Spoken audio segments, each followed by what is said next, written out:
บ่ท่านลายพี่น้อยงูควายเข้าเจ้าพี่น้อย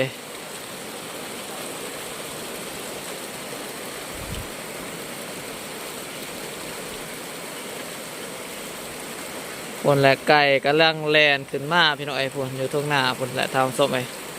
พอมีฝนตกอีกกระแลนมาอีกครับส่วนฝนมาแต่ไก่ฝนพี่น้อยมาแต่ไก่แลนขึ้นมาทำส้มไอ้อันนี้ก็สิได้ขึ้นนอนเลยพี่น้อยขึ้นนอนถึงงาใหม่ฝนและทำส้ม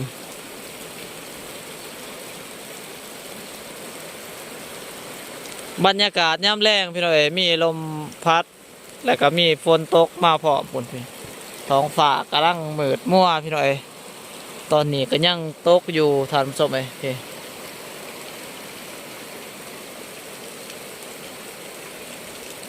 กะหูซึกว่าสุ่มเย็นแล้วพี่น้อยสุ่มเย็นอากาศก็เริ่มมีการสุ่มเย็นพี่น้อย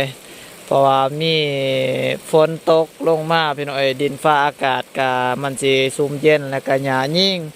ตามตรงไหตรงน้ำพี่น้อยมันกะสิโป่งพี่น้อยกะอันนั้นประเภทหน่อหมกหน่อไม้พี่น้อย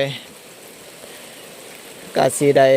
โป่งนอจอดอกอะไรพี่น้อยพืชพันธุ์ธัญญาหารต่างๆตามส้มอากาศมันก็เริ่มสุ่มเย็นพี่น้อยกะ